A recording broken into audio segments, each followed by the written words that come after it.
Bonjour. Vous avez remarqué que vous avez actuellement en France un président absolument improbable, Hollande. Qui aurait pensé que Hollande aurait pu être président? Mais en fait,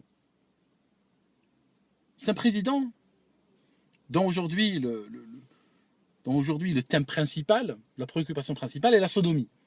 Alors que M. Hollande, quand je le regarde, il n'a pas l'air d'être du genre passionné par la chose.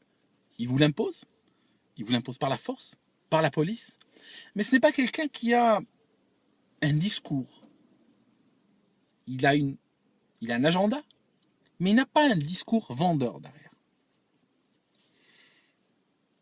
Mais il se situe dans un pouvoir qui est préoccupé par la sexualité.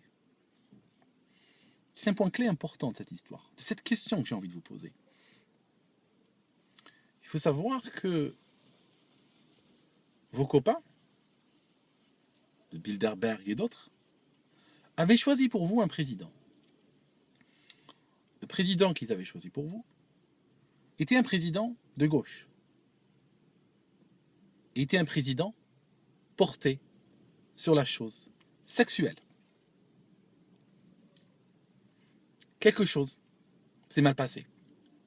Ce futur président, DSK, d'ailleurs sa femme était déjà reçue sur les plateaux de télévision et les plateaux de radio étaient reçus déjà comme la première dame de France.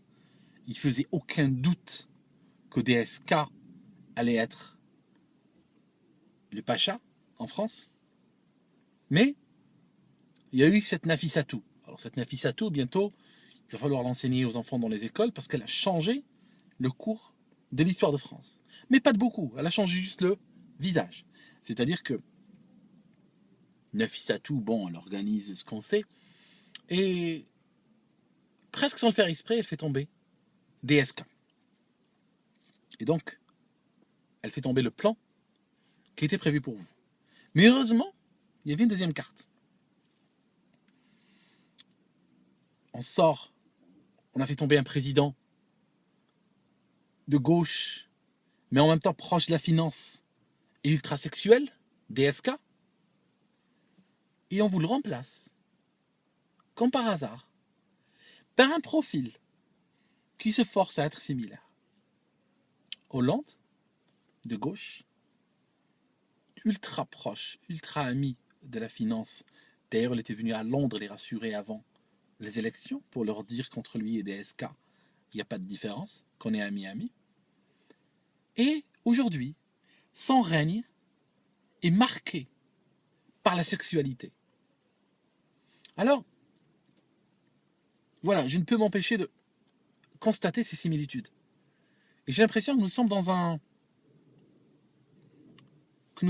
un plan écrit d'avance. Et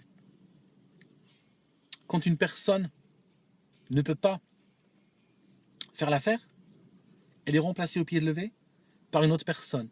Mais en fait, qui va vendre exactement le même agenda. La seule question que je me pose, ça, si j'avais un jour DSK en face, j'aimerais juste s'il pouvait répondre à cette question. Est-ce que s'il avait été au pouvoir, s'il avait été président de la République française, est-ce que son premier projet important aurait été de légaliser le mariage homosexuel? Quelque chose me dit que oui. Quelque chose me dit que Hollande est en train de réaliser l'agenda écrit par quelqu'un d'autre. Parce que dès qu'il s'agit de sexualité, DSK est beaucoup plus crédible que Hollande. DSK est l'homme d'action, d'une action, et aussi l'homme d'un discours sur la chose. Alors que Hollande est un homme presque asexué. Il est gêné par cette sexualité-là. Mais il est obligé d'en être le porteur. Parce qu'il est en train de réaliser un agenda écrit pour quelqu'un d'autre. C'est juste une pensée dans un parking. À bientôt.